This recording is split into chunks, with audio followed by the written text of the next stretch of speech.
네, 오늘 우리에게 주어진 말씀을 보도록 하겠습니다. 시편 32편 8절 말씀입니다.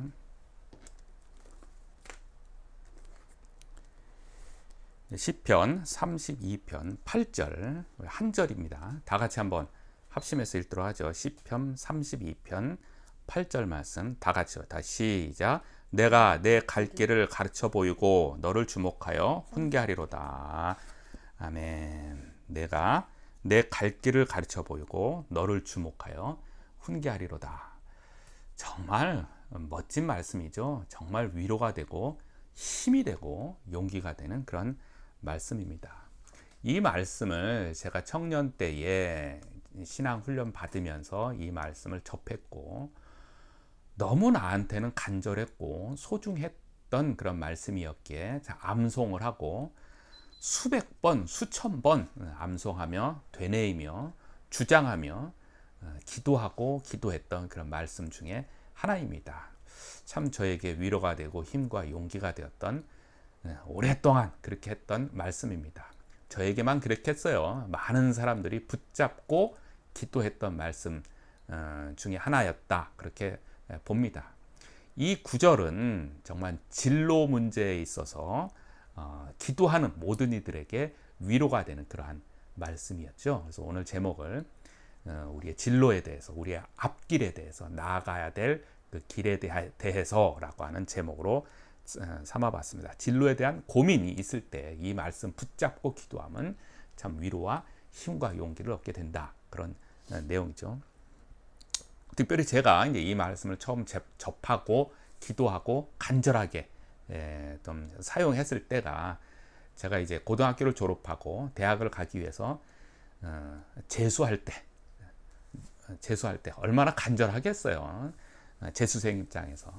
그런데 또 재수를 했는데 또 안 돼서 삼수를 했습니다. 정말 간절했었죠. 이 말씀은 정말 많이 되뇌이면서 기도할 때마다 되뇌이면서 사용했던 그런 말씀이에요. 그러니까 나의 진로에 대해서 하나님이 인도하여 주옵소서, 하나님이 가르쳐 보이고 주목하고 훈계하여 주옵소서 정말 많이 외쳤던 그런 말씀입니다. 또 대학을 이제 졸업하고 직장을 구할 때 역시 진로 문제에 있어서 이 말씀을 얼마나 많이 제가 외치고 주장하고 붙잡고 나갔겠습니까? 정말 많이 했어요.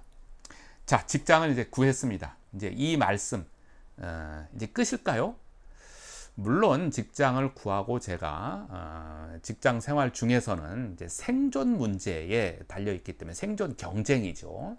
그렇기 때문에 이 말씀이 그 전과 같이 대학 입시 때나 직장을 구할 때만큼 어떤 진로 문제에 대해서 간절한 마음으로 암송을 하고 주장하고 기도하고 그러지는 않았겠죠. 그러면 이 말씀이 인생에 있어서 직장을 구하면 이제 끝입니까? 그러지는 않았어요. 우리 자녀들이 이제 성장을 해서 자녀들이 진로 문제 앞에 섰을 때 참 이상하죠. 그것이 부모 마음인 것 같아요.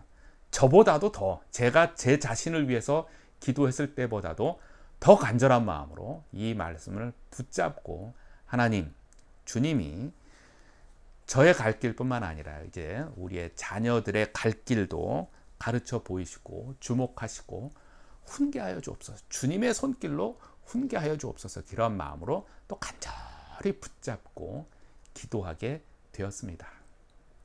그렇게 해서 저의 자녀들도 이제 앞길들을 이제 찾아서 가기 시작을 했어요. 그랬더니 이제 제가 작년에 이제 퇴직을 하게 됐습니다. 그러면서 또 다시 저에게 다시 진로 문제를 위해서 이 말씀을 붙잡고 또 기도하게 되었어요. 이 말씀을 붙잡고 기도하는 것이 이제 저에겐 진로 문제에 있어서 이제 없을 것 같았는데 그렇지가 않아요. 그래서 지금까지 이 말씀을 붙잡고 다시 기도를 하고 주 앞에 나아갑니다. 언제까지 이 말씀을 붙잡고 진로에 대한 고민을 하며 주 앞에 나아갈까요?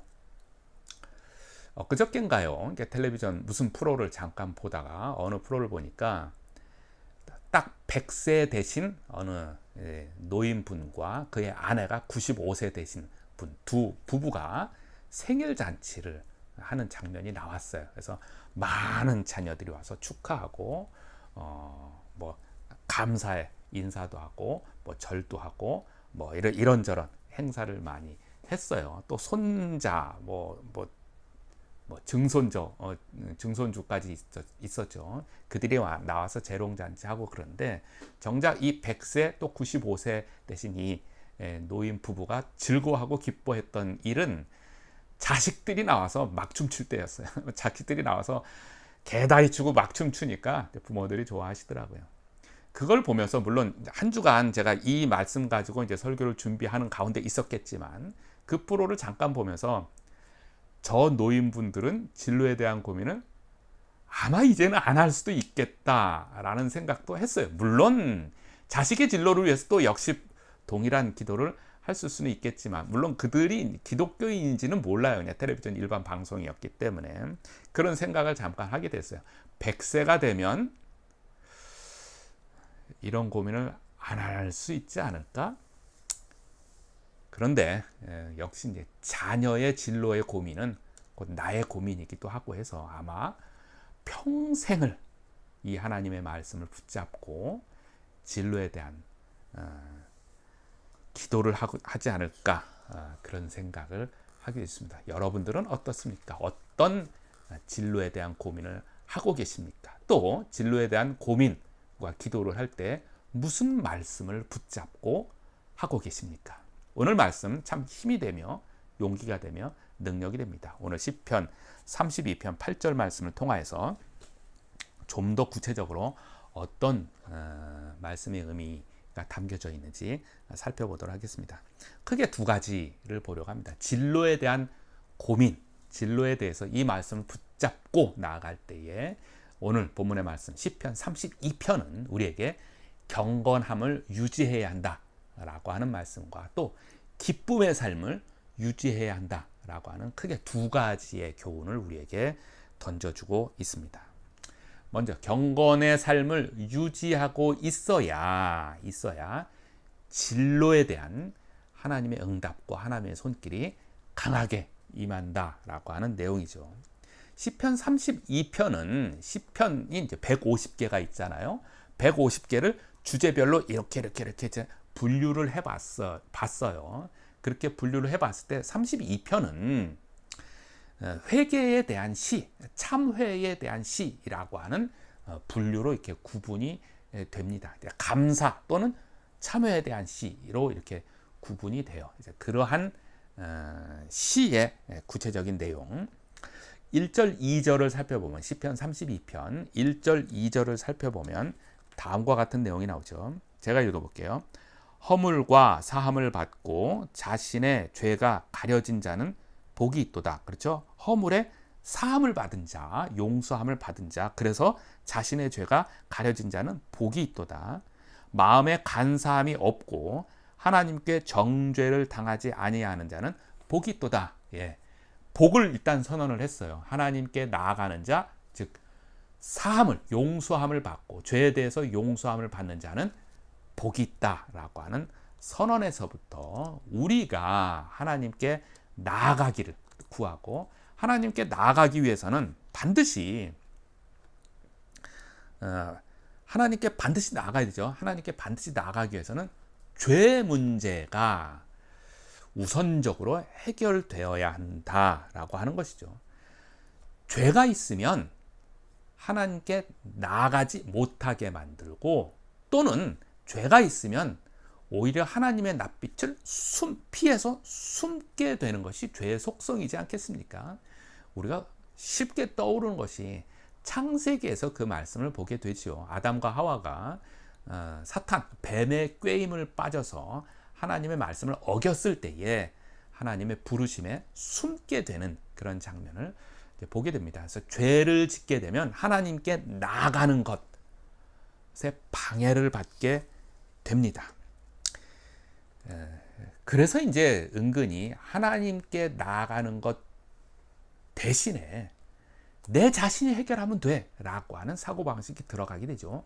하나님께 나아가서 하나님과 동행함으로 하나님의 지혜를 얻고 하나님의 방법을 구하고 하나님의 힘을 얻어서 인생을 풀어가는 것이 아니라 하나님께 나아가는 것이 귀찮고 싫으니까 내 자신의 능력으로 해결하면 돼 라고 하면서 어떤 개인주의적인 습성 또는 어떤 물질 만능주의적인 습성, 내 능력으로, 내가 갖고 있는 물질로 능력으로 인생 문제를 해결할 수 있어 라고 한다든지, 또는 뭐 쾌락주의죠.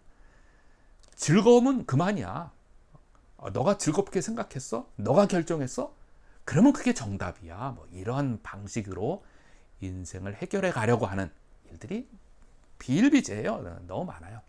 또는 자신이 문제를 해결하지 않으면 누군가 특정인을 찾아가서 문제를 해결하려고 하는 방식, 이런 것을 통하여서 사이비 종교가 나오게 되지 않겠습니까? 누군가의 특정인을 통해서 그를 의지하여서 문제를 해결하려고 하는 방식들 등등이 하나님께 나아가지 않으려고 하는 가운데에 발생하는 문제들이에요. 내 자신이 해결하든가 특정인에게 의뢰를 해서 인생 문제를 해결하려고 하든가 라고 하는 것이 모두 죄로 인해서 하나님께 나가지 않으려고 하기 때문에 나온 습성이다. 이럴 때 우리에게 필요한 말씀이 방금 읽었던 말씀이죠. 허물의 사함을, 시편 32편 1절 2절, 허물의 사함을 받고 자신의 허물에 대해서 용서함을 받고 자신의 죄가 가려진 자는 복이 있도다. 어떤 복이겠어요? 하나님과 동행하는 복이죠. 마음에 간사함이 없고 하나님께 정죄를 당하지 아니하는 자는 복이 있도다. 그렇죠. 회개하는 자는 복이 있다라고 하는 거예요. 회개 자체가 능력이요. 회개하는 것 자체가 지혜요. 힘입니다. 회개하는 것 자체가 경건한 삶이에요. 5절에 한 번 더 말씀을 하고 있죠. 시편 32편 5절을 보면 내가 이르기를 내 허물을 여호와께 자복하리라 하고 주께 내 죄를 아뢰고 내 죄악을 숨기지 아니하였더니 곧 주께서 내 죄악을 사하셨나이다.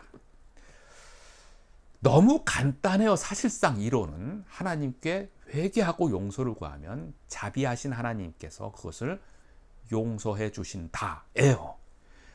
하나님께서 용서해 주시지 않을 것이다. 하나님은 구분해서 용서해 줄 것과 용서해 주지 않을 것을 구분해서 하나님이 결정하신다. 그러면 회개할 마음이 싹 사라지죠. 그러나 하나님은 용서해 주신다예요. 그럼에도 불구하고 우리가 회개하러 하나님께 나아가는 거에 주저주저 하게 되는데 그것이 죄의 습성이에요. 죄가 자꾸 막는다라고 하는 것이죠. 회개를 거부했을 때의 상태에 대해서 3절, 4절에서 이렇게 말을 하고 있어요. 뼈라는 단어가 나오고 진액이라고 하는 이런 단어가 나와요. 회개를 거부했을 때 우리의 상태. 시편 32편 3절, 4절 이렇게 나오죠. 내가 입을 열지 아니할 때에 종일 신음함으로 내 뼈가 쇠하였도다. 주의 손이 주야로 나를 누르시오니 내 진액이 빠져서 여름 가뭄에 마름같이 되었나이다. 회개하지 않았을 때 내 뼈가 쇠하였나이다. 또 내 진액이 말라버렸다. 우리 하나님이 회개하라고 압박하는 것이 그것으로 인해서 내 진액이 말라버렸다. 이 정도로 회개하지 않았을 때 나의 상태 참 괴롭다라고 하는 그런 것이죠.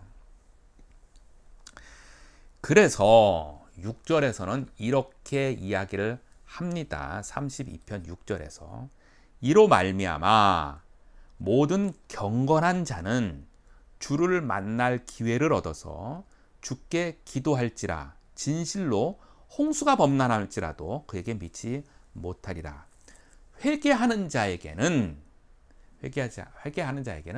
주님을 만날 기회가 다시 주어진다. 라고 하는 거예요.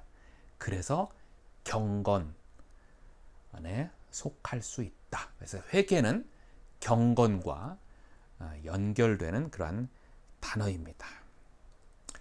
경건한 삶을 유지하는 것, 회개를 통하여서 경건한 삶을 유지하는 자에게 오늘 본문의 말씀, 이 놀라운 복이 임할 것입니다. 뭡니까? 8절, 내가 내 길을 가르쳐 보이고 너를 주목하여 훈계하리로다.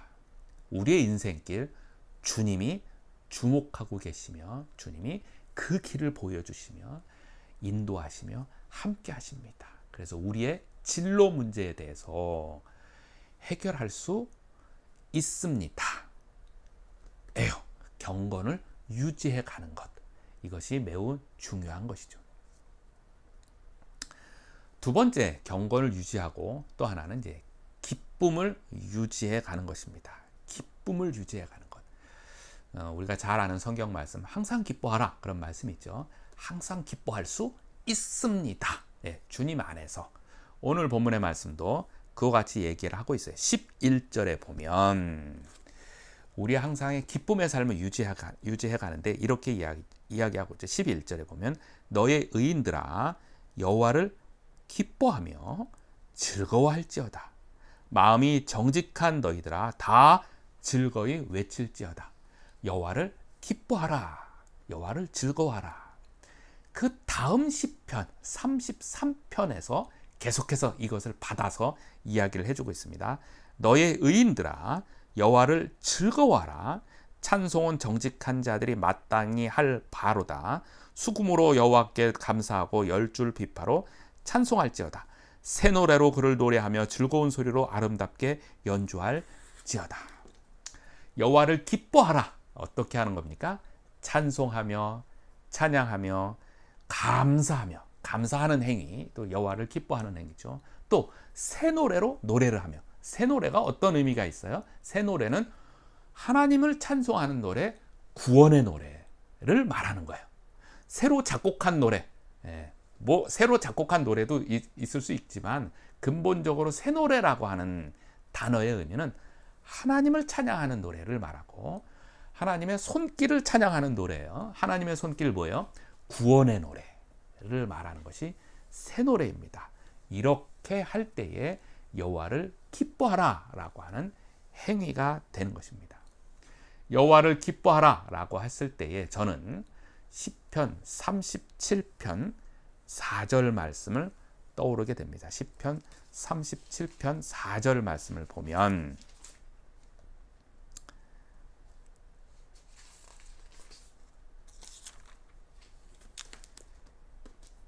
여호와를 기뻐하라. 그가 내 마음의 소원을 내게 이루어 주시리로다. 이렇게 얘기하잖아요. 오늘 말씀과 연결해 보면 여호와를 기뻐하라. 그리하면 그가 내 마음의 소원 뭐겠어요? 우리 인생의 진로 문제. 그렇죠? 우리 인생의 진로 문제를 주께서 이루어 주시리로다. 이렇게 연결을 할 수 있겠죠. 그죠? 여호와를 기뻐하라. 여호와를 기뻐하라. 영어 성경에는 이렇게 나왔어요. 여호와를 기뻐하라가 delight yourself in the Lord. 뭐예요? 주님 안에서. 주님 안에서 기뻐하라 하는 거예요. 주님 안에서. 주님의 손길 아래서, 주님의 다스리심 안에서, 주님의 어떤 지도하심 아래서 우리 인생을 기뻐하는 것. 기뻐하는 것. 그래서 감사하며 찬송하며 찬양하며 새 노래로 찬양하는 것. 그것이 여호와를 기뻐하는 것이에요. 그런데 여호와를 기뻐하는 것인데 이때 여호와를 기뻐하는 것에 방해 요소가 두 개가 나와요. 이 부분을 우리가 좀 생각해야 돼요. 우리 신앙생활에 있어서의 전체적인 방해 요소와 크게 다르지 않아요. 하나님을 기뻐하는 것, 여호와를 기뻐하며 살아가는 우리 인생 중에 방해하는 요소. 첫 번째는 오늘 본문의 말씀 중에 있습니다. 시편 32편 중에 시편 32편에 9절 말씀에 이런 말씀 있죠. 시편 32편 9절에 너희는 무지한 말이나 노새같이 되지 말지어다. 그것들은 제갈과 굴레로 단속하지 아니하면 너에게 가까이 가지 아니하리로다. 무지한 말이나 노새와 같이 그렇게 하지 마라. 그들은 제갈이나 굴레를 쓰였을 때, 그것을 사용했을 때만 주인한테 다가온다라고 하는 것이죠.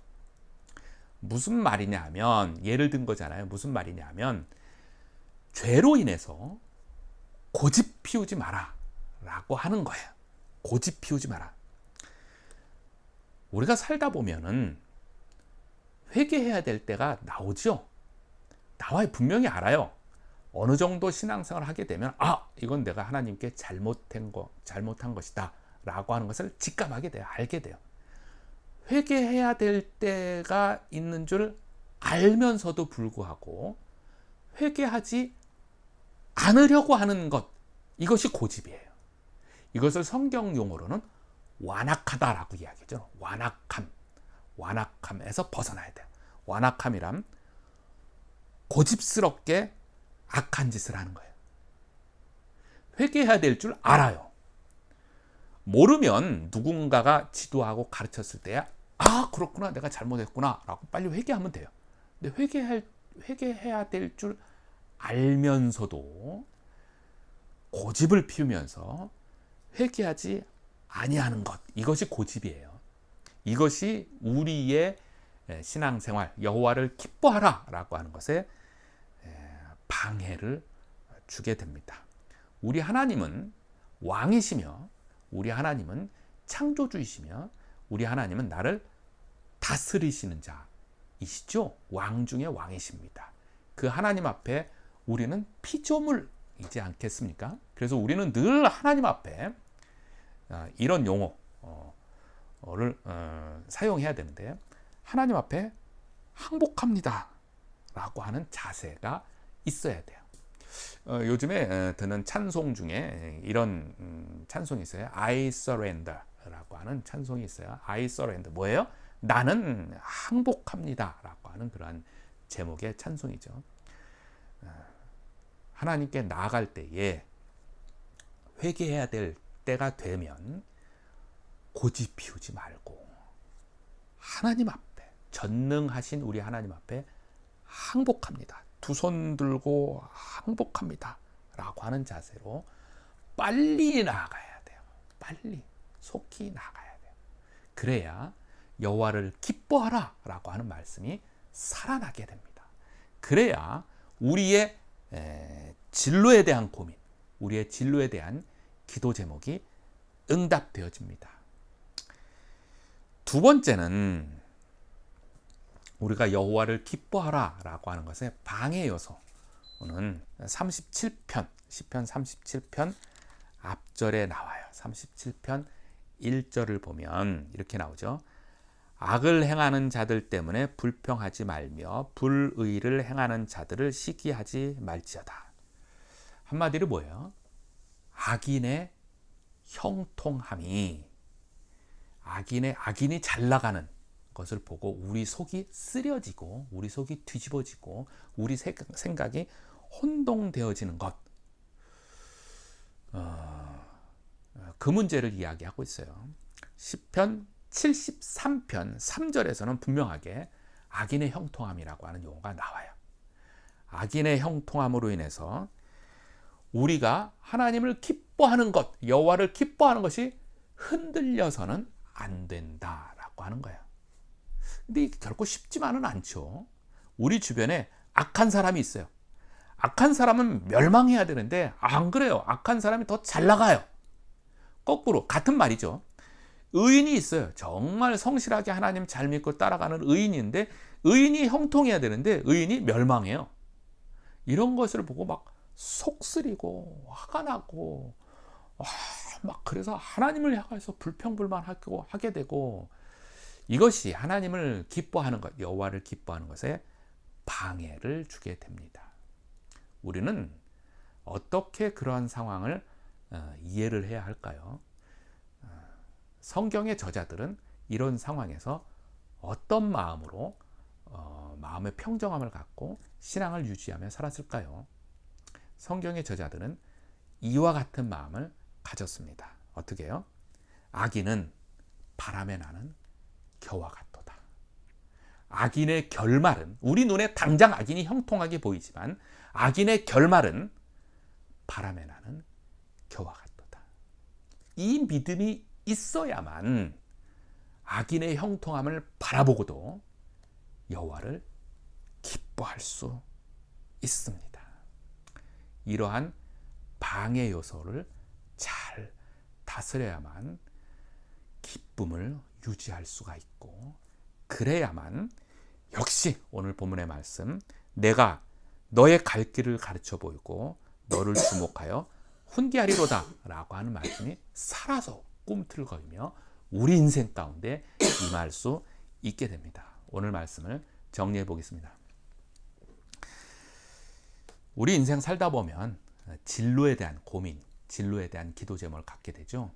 꼭 진로 앞에 선 학생이나 이제 직장을 구하는 사람뿐만 아니라 이만큼 살다 보니까 평생 진로에 대한 고민과 기도 제목을 갖고 기도하게 되더라고요. 그 기도를 할 때에 사용됐던 성경 구절 중에 하나, 시편 32편 8절 말씀, 내가 너의 갈 길을 가르쳐 보이고 주목하여 훈계하리로다. 이 말씀이 갖고 있는 풍성한 의미는 시편 32편을 통해서 찾아봤을 때 경건한 삶을 계속해서 유지하고 있어야 합니다. 경건한 삶을 유지하는 데 있어서 제일 중요한 항목은 역시 빠른 회개 가운데에 경건의 삶을 유지해야 되고, 또 여호와를 기뻐하라 라고 하는 말씀, 우리의 기쁨의 삶을 유지해 가는 것. 방해 요소들이 많이 있다고 그랬잖아요. 크게 두 가지 방해 요소. 죄를 지었을 때에 고집 피우지 말고, 또 악인의 형통함 앞에 흔들리지 말고 기쁨을 유지해 갈 때에 하나님께서 우리의 갈 길을 가르쳐 보이시고 또 주목하시고 하나님을 훈계하시고 하나님의 길로, 하나님이 원하시는 길로 인도하시리라 믿습니다. 같이 기도하겠습니다. 하나님 아버지, 주의 말씀을 수백 번, 수천 번 주장하며 기도해 갔던 말씀이 있습니다. 내가 내 갈 길을 가르쳐 보이고 너를 주목하여 훈계하리로다. 하나님, 그 말씀대로 우리의 갈 길을 가르쳐 보여주시옵소서. 우리의 인생길 훈계하시며 주목하시고 손붙잡으시며 인도하여 주옵소서. 지금은 우리 주 예수 그리스도의 은혜와 하나님 아버지의 극진하신 사랑하심과 성령님의 감화하시고 감동하시고 역사하심이 진로에 대해서 기도하는 주의 백성들 머리 위에, 그 삶 위에, 앞길 위에 지금으로부터 영원토록 함께하기를 간절히 축원하옵나이다. 아멘.